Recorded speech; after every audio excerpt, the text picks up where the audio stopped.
मेहर में municipal committee जे chief municipal officer बाबर खान मक्सी जी हिदायतुनि तहत म्यूनसिपल कमेटी मेहर जे ऑफिसरनि ऐं मुलाज़िमिन जाफ़र एक्सप्रेस साहनी ऐं ॿियनि दहशतगर्दनि वाक़िअनि ख़िलाफ़ पाक आर्मी जे हक़ में म्यूनसिपल ऑफिस मेहर खां दुआ चौक मेहर ताईं सैयद मोहम्मद शाह रिज़वी शौकत पल आसिफ दरियाणी दोदो ख़ान कल्हड़ो फयाज़ अहमद जामरी अहमद नवाज़ सुमरो जावेद बिलहड़ो तुफ़ैल चन्नो आसिफ लांढर नईम शेख ऐं ॿियनि जी अॻवानी में रैली कढी वई जंहिंमें दहशतगर्दी ऐं दहशतगर्दनि ख़िलाफ़ सख़्त नारेबाज़ी करे पाक आर्मीअ जे हक़ में नारा हयां विया।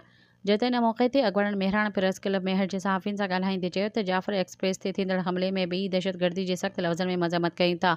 हुननि जो वधीक चवणु हो त दहशतगर्द बुज़िलाना कार्रवाई करे पाक फ़ौज जवाननि ते हमिलो कयो।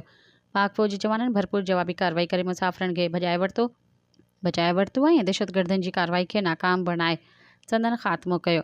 संदन बहादुरी खे ख़राज तहसीन पेश कयूं था। हुननि चयो त बलूचिस्तान में दहशतगर्दी जी जेका बि बाहि भड़की रही आहे अल्लाह ताला उते अमन अमान कराए। सिक्योरिटी फोर्सिस जे जवाननि खे दुआ कयूं था त बलूचिस्तान समेत पूरे पाकिस्तान में अमन थिए। अल्लाह पाक फ़ौज खे वॾी हिम्मत ऐं क़ुवत ॾिए त जीअं दहशतगर्दनि जो ख़ात्मो आणे सघिजे।